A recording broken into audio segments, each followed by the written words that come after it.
We are living in historic times. The war that began between Israel and Iran on June 13th clearly will rearrange the geopolitical landscape of a region that has been at war, not just for 50 years, 100 years, but for centuries, for millennia. Imagine the Middle East at peace. No more tensions, no more battles, no more wars. Countries cooperating, cross-pollinating. Yes, something like that is right now on the horizon. Who would have believed? Now, like all transitions and all paradigm shifts, it usually comes with pain. So our hearts go out for the losses, for the deaths. But when you look at the bigger picture,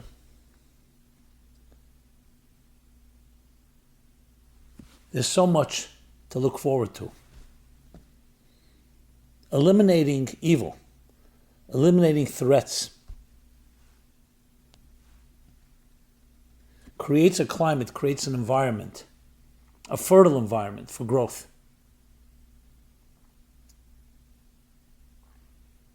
In addition, this also has cosmic, psychological, emotional, and spiritual implications. We are truly at the brink of a new era. Please join me for this special program, Rising Lion, the war that will define the future of the world.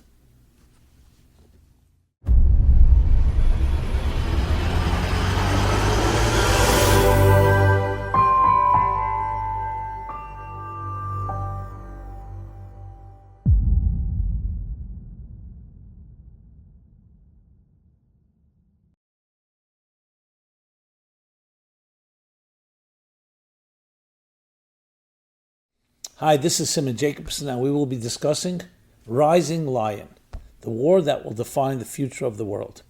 This program is dedicated in honor of the anniversary of Molly Wine and Jeffrey Silverman.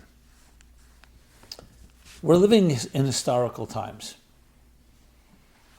No question about it. War is painful. Death is tragic. And yet, when you look at the overall picture, what are we talking about? The war that began between Israel and Iran with a surprise attack on June 13th, this past Friday, early morning, called Operation Rising Lion, clearly has the ability to reshape, realign the geopolitical climate of a region that had been suffering from tensions and wars and battles, not just for a half a century, not just a century, but for centuries, for millennia.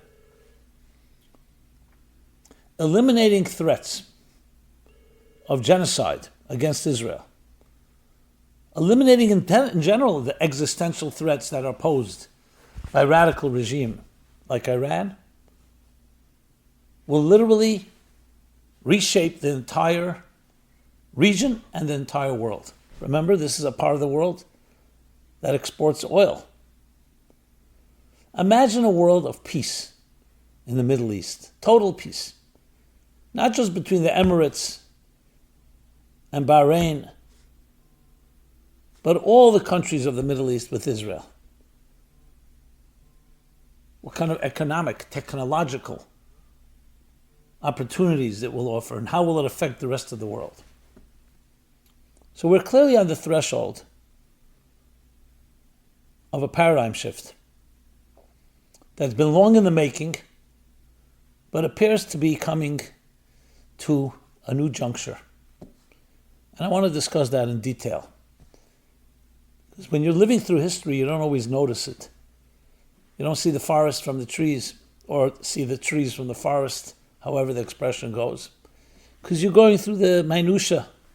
But when you step back and you look at this region and what has been happening over the years and the possibilities, you see a new world order. So let's go back. I'll work my way back from where we are to the past, we'll say, half a century, and then work our way back. I'm going to go back thousands of years, because if you want to understand the present and the future, you have to understand the past, the history, the roots of it all. The historical, spiritual, psychological roots of these conflicts. So going back to 1979, when Iran, the Shah of Iran was overthrown, taken over by the mullahs, by Ayatollahs, Khomeini, turned into a radical Islamic fanatical Shiite regime. Iran has become the number one sponsor of terrorism around the world. And terrorism is not just attacking Israel. If you look at the documentation, you will not believe in how many different ways they've been trying to upend and disrupt our Western world, Western civilization. Now, God has also blessed that region with oil. Oil gives you money. Money gives you power. So the call for the destruction of Israel and the Jewish people by Iran is far more than that. We have to even understand what drives that. Why?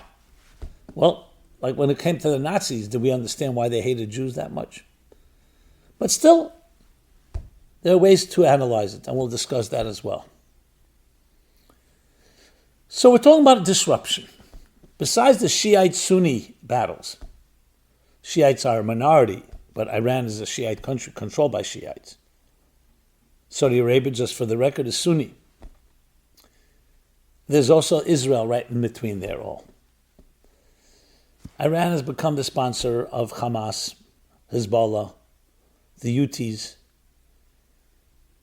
Until Syria's fall just recently, they really much controlled that country. And things did not look good, especially not for Israel, especially not for the free world, Israel being the only democracy in that region. And as they began to build their nuclear arsenal, it became even more threatening, to the point that Israel finally said, enough is enough. We can't have such an existential threat. So this covers the last 50 years, a little less than 50 years. But prior to that, it wasn't like the region was exactly at peace either. We know the Six-Day War, the Yom Kippur War, that goes back to 1974, prior to that 1967, of course 1948. But even before that, this region has suffered more battles than any other place in the world. And all around this holy promised land in the Bible called Israel. Jerusalem. So let's broaden the picture now, the historical picture. The battles that have raged there. So through the Middle Ages, there were times that the Christians controlled that part of the world, and there were times that the Muslims controlled it. Of course, the Ottoman Empire. But before the Ottoman Empire were the Crusades, and it exchanged hands, and the wars over this piece of land, the Holy Land. And the Jews were always in the middle. Taking it even broader, we go back to the time of the first temple, second temple, let's start with the second temple, destroyed by the Romans almost 2,000 years ago. And then they took control. The Romans, essentially, the ancestors of the Western Christian Roman world. Before that, we had the Persians who controlled the land. After that, there were the Greeks. Before the Persians were the Babylonians, and they destroyed the first temple. So the Jews were there for close to around 1,000 years with two temples. The first temple destroyed by the Babylonians, the second by the Romans, then they were exiled. But the Jews never really left. They were exiled, they were expelled. But they always kept returning. There were always some Jews there because it was the Jewish land, the Holy Land. Promised as promised, the promised land as promised to Abraham, Isaac, Jacob in the Bible. So now let's go further back. After the Jews were exiled and enslaved by the Egyptians, now we're talking over 3,000 years ago, 3,337 years ago to be exact, the Exodus. Where were they living before that? So Jacob and his father Isaac and his father Abraham and their wives Sarah, Rivka, Rachel, and Leah were living in Israel. Abraham arrived to Israel. This is the story, the biblical story. We're talking about now close to almost 4,000 years ago, 3,800 years ago. And this was the land given to him by God, as the Bible tells us. He lived there, but then due to the famine, Jacob and his children ended up going to Egypt. They get enslaved there, the children and grandchildren, for 210 years. They finally come out, as the Bible tells us, and they go on a trek, on a journey, 40 years in the wilderness. Where? Back to the Promised Land. So look how the Promised Land, Israel, remains so central, and all the wars being fought over it. So the question is, what's behind these wars? Is it because Israel has so many powerful, rich natural resources? Is it gold, diamonds, oil? Actually, some other countries have many more natural resources. What is it about this land? And why is it a promised land and a holy land? If you don't answer that question, you can never get to the bottom of the conflicts. People fight over something that they find is valuable. You don't see wars being fought over the Sahara Desert or other places in the world quite like this. So the secret lies in the very word, the name of this country is called Israel, Eretz Yisrael. And Jerusalem, the name of its capital, Jerusalem, Yerushalayim. What does Yisrael mean? The Bible tells us. It's also connected to a war. When Jacob is returning home, back to Israel again, from spending 20 years building his family in Haran, which is more like northeast from Israel, by his uncle, his shrewd and criminal uncle Laban. And on his way back to Israel, he encounters that mysterious story, the mysterious stranger that wrestles with him all night, called the angel of Esau, his twin brother. They wrestle. And Jacob prevails. However, right as the dawn breaks, Esau's angel displaces the hip of Jacob. And Jacob will not let go of him.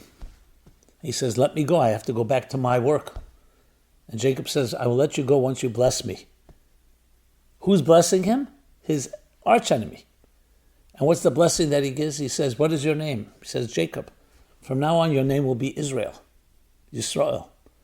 Because you have wrestled with God, meaning God's angel, and with humans, and you have prevailed. That's where the word Yisrael comes from. Wrestling, fighting with a world, with people, with angels that oppose you, and prevailing. What does Yerushalayim mean? Jerusalem is made up of two words. Yerushalayim, complete peace. Well, I should say, I know you correct myself. Shalom means complete, but it also means peace. Shalom. Yerushalayim means complete reverence. Yira is reverence, Shalom is complete. Complete reverence. Reverence of a transcendent force in our lives, God. And that's indeed when Jacob falls asleep and has his famous dream, the Jacob's ladder. And he wakes up and realizes where he is. He says, this is a gate to heaven, an interface between heaven and earth. That's what Israel is. That's what Jerusalem is. So of course everyone wants control over this interface. Can you imagine finding the place where you can get to heaven the easiest? The Holy Land? That's the place you want to control. And indeed, all blessings come from that place, as the Bible tells us, that God says to Abraham, those that bless you shall be blessed. So everybody wants control over these blessings, over this source. It's even more than natural, physical resources. It's spiritual resources. And the power to prevail. Israel. So you see, built into it is battles. Battle between what? So what did the battle between Jacob and the angel represent? Esau, his brother, and Jacob were twins. As the Bible tells us, the Torah tells us, that from pregnancy they were already wrestling with each other in their mother's womb. And when she was suffering, she asked God, and God responded, because you have two nations within you. You have two archetypes. One that represents the material world and one represents the spiritual world. One is a warrior.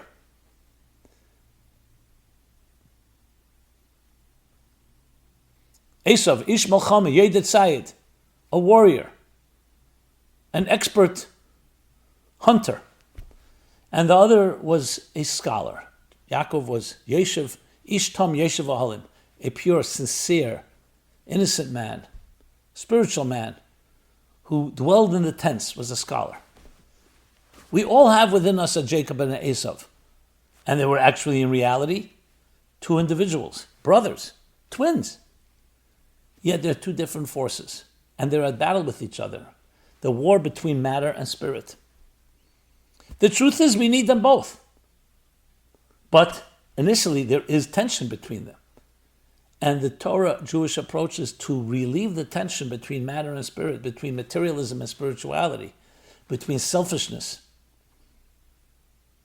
that can come from materialism and selflessness, not by destroying one or the other, but by reconciling, by spiritualizing the material. And that's what they fought over. Who's going to be in control? And that was the wrestling angel with Jacob. And then he said to him, you've prevailed. Yes, we were wounded in the process, the displaced hip. But one day that will be healed as well. And that is the root of all the battles. The war between what does God want of us and living in a material world. When you think about it, Esau becomes the ancestor, as the commentaries explain, his grandson was Romi, the ancestor of the Roman, Western, and then Christian world. Yishmael, his father-in-law and also uncle, Yishmael, the brother of Isaac, son of Abraham, is the ancestor of the Arab and later Muslim world. And of course, Isaac and Jacob are the ancestors of the Jewish world. And they were fighting back in the tent of Abraham almost 4,000 years ago. And they've been continuing to fight over the generations. The battles between the Christians and the Jews, between the Arabs and Muslims and the Jews, the Babylonians, the Persians, the Romans. So if you think about it, think of the coordinates of these pieces, they're all in play.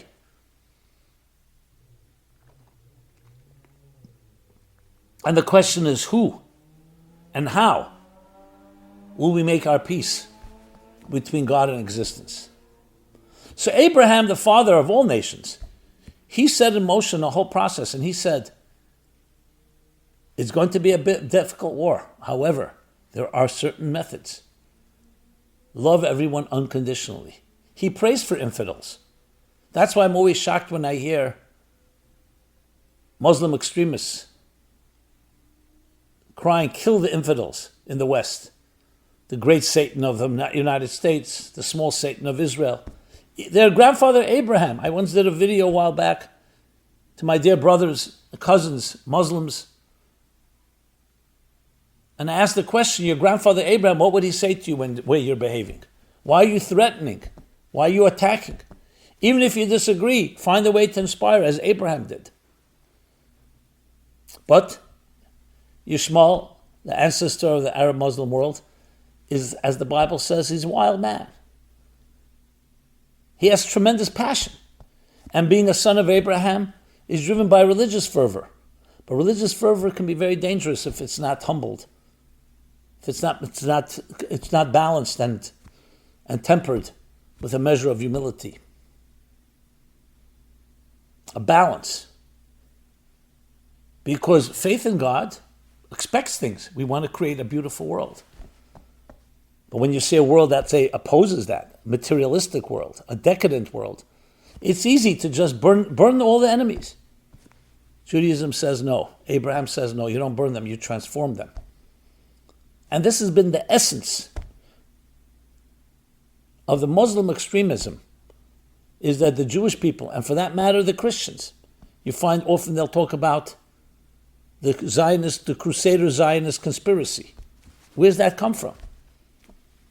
Zionist is Jewish, Crusader is Christian or Rome, and the Muslims fighting that. We will bring God to the world, not you. You're infidels. And the Christians argue the same thing when the Romans destroyed the temple. They weren't Christians yet. But everybody wants to control it. But ultimately, the only way is to bring God to the world, morality to the world, is through peace, through love. So when you think of all these moving pieces and history unfolding and all the battles that were fought, and of recent, let's go back a little more than 100 years ago when the Ottoman Empire still controlled that region, or most of it.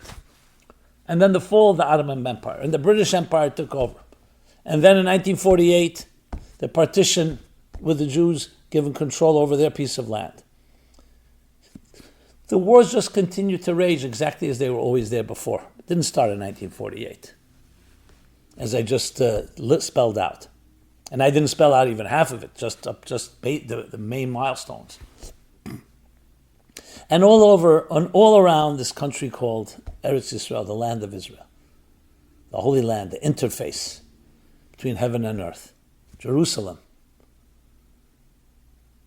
that carries the formula, the secret to complete reverence. But a reverence that is not radical, a reverence that is not destructive. So though all the players may not be aware consciously of these forces, that's what's behind the scenes. And I've spoken about this at length, which I'm not going to go into right now. Especially I remember reading Ibn Sa'd's, who was one of the fathers of Muslim fundamentalism, describing how Islam has to be the dominant force and has to even go to jihad, to war against the infidels, so to speak, especially of the Christians, especially of the Jews.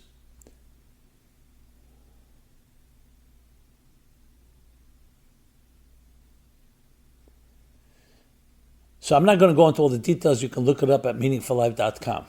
But I will say that whether they're conscious or not conscious, these forces at work will also explain some of the hatred you see and the extremism. So by no means am I suggesting that everything going on in Israel is perfect. But Israel is not called for the extermination and the genocide of any country. Put down your arms and Israel will be totally at peace with you. If Israel puts down their arms, it will be attacked and try to be destroyed, God forbid. So when you understand so-called the soul, the forces at work, the roots of these conflicts, then you can understand where we are right now. So where are we? Israel has become a strong nation, a strong empire, financially, technologically, and even spiritually. Much more to grow. Its population has grown. It's a place of prosperity. And with the Abraham Accords, peace was made with some of the countries, some of the Arab Muslim countries. But it's not over. Iran remained the dominant opposition. Again, whether conscious or not conscious, I don't think most Iranians even want to fight a war. But the Ayatollahs, the religious fanatics and radicals, they definitely do. And they see it as existential as well. They see it as spiritual. They see this is what God wants. So now eliminating that threat, not just for Israel, but for the world, is history in the making, my friends. It means we're finally coming to a conclusion. That doesn't mean everything will be perfect, but this is the last obstacle. And if you think about it, oddly, Though October 7th was a terrible tragedy, but all this would not have happened had October 7th not happened by a proxy of Iran.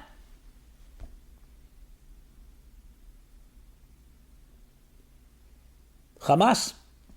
And then the eradication of Hezbollah in Lebanon, Syria falling, all proxies and all under the control of Iran. And now, finally, the head of the snake itself, Iran itself.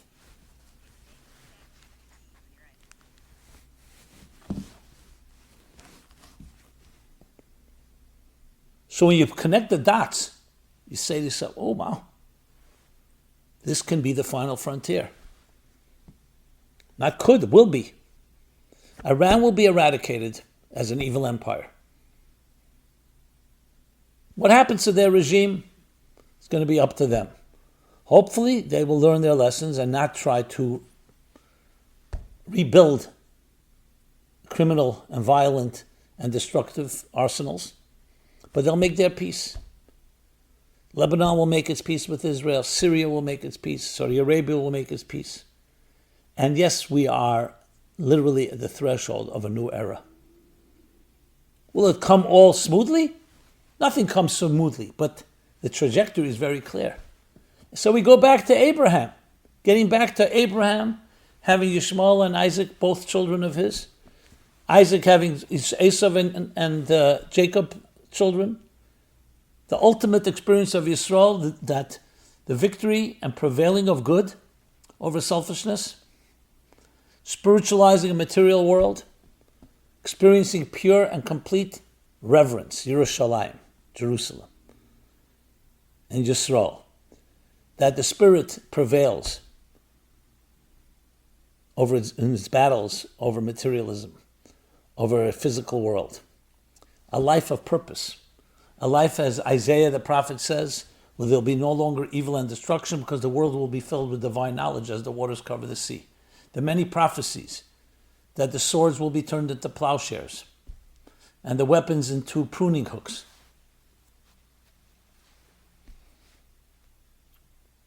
A spiritual revolution. That's where we're headed. And the clearer we are about it, the faster it will happen, because we're all part of this. This isn't just interesting information. We are part of the unfolding drama, how we behave, because we have these battles within ourselves. We have an animal soul, a divine soul. We have our selfish voice, the id, and we have our selfless voice, the noble voice. So we have all these forces at work within us. We have the promised land within us, and we have those the voice that challenges it. We have the pure reverence, the complete reverence of Jerusalem within us, and again, the adversarial forces that battle with that.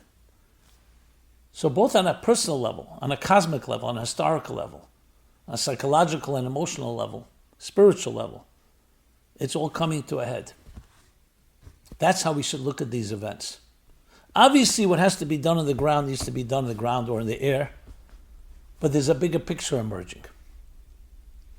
So it's time to educate yourself and learn about it, and learn how it plays itself out in our individual lives. I'm going to make sure that this program is translated into Arabic and Farsi and other languages, because this is a message we all have to hear. And it's the story of history. So here we are in the year 2025, in the Hebrew year 5785.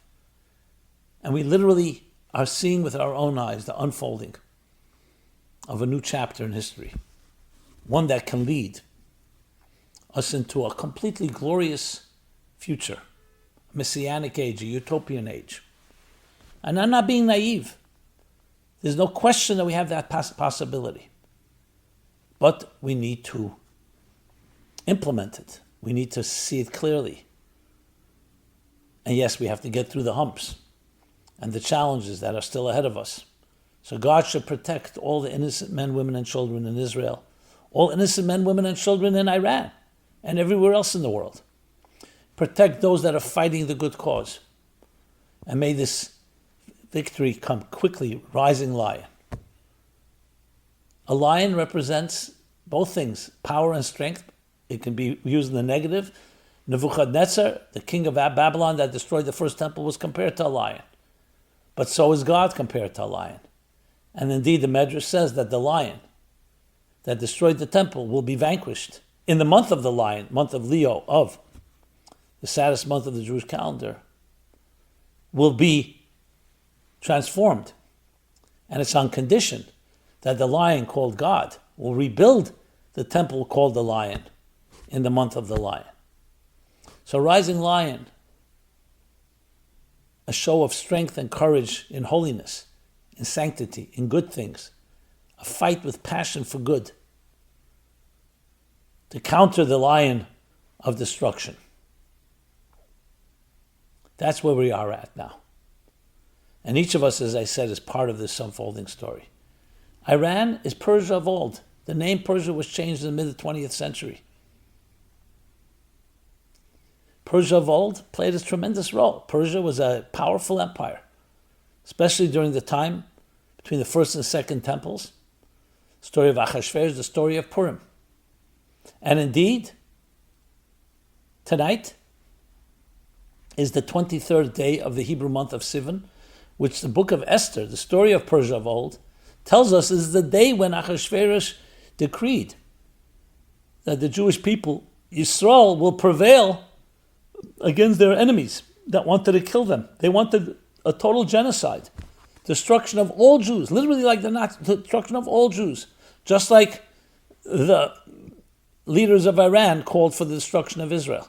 And on this day, in the time of the old Persian Empire, the Jews were empowered and given the title to eliminate those enemies. And that's why it says that Mordechai walked out with that decree in joy. The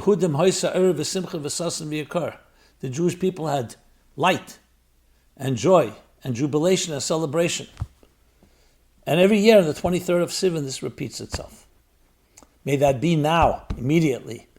And the entire world, in addition to Israel, will be able to celebrate together. And Iranian people will be freed from the radicalism, from the oppression that they've suffered.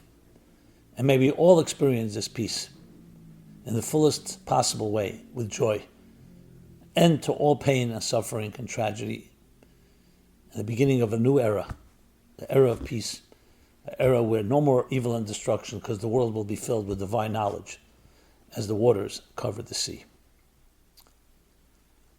Thank you so much. This has been Simon Jacobson. If this message is meaningful to you, please share with others. Love to hear your thoughts, your feedbacks, your comments. Please subscribe to our offerings, meaningfullife.com, our YouTube channel. Be blessed. May the Jewish and Israel be blessed. May the entire world be blessed. And may we see this peace immediately in our times. This program is brought to you by the Meaningful Life Center. Please help us continue our programs. Make even a small contribution at meaningfullife.com/donate.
This program is brought to you by the Meaningful Life Center. Please help us continue our programs. Make even a small contribution at meaningfullife.com/donate.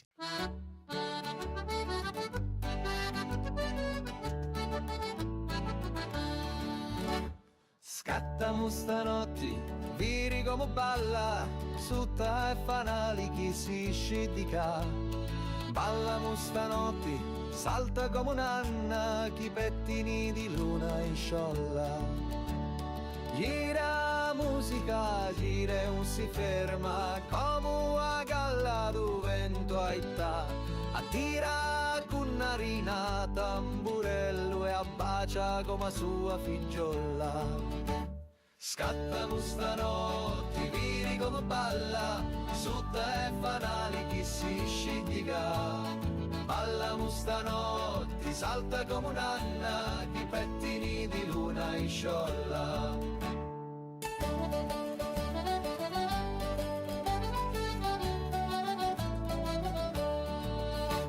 Sinni e tunu, i voti si danno, tu na poco gli peputia.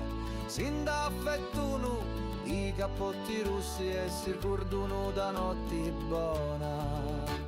Scattamo stanotte, vini come balla, sutta e fanali chi si scidica. Ballamo stanotte, salta come un'anna, chi pettini di luna in sciolla.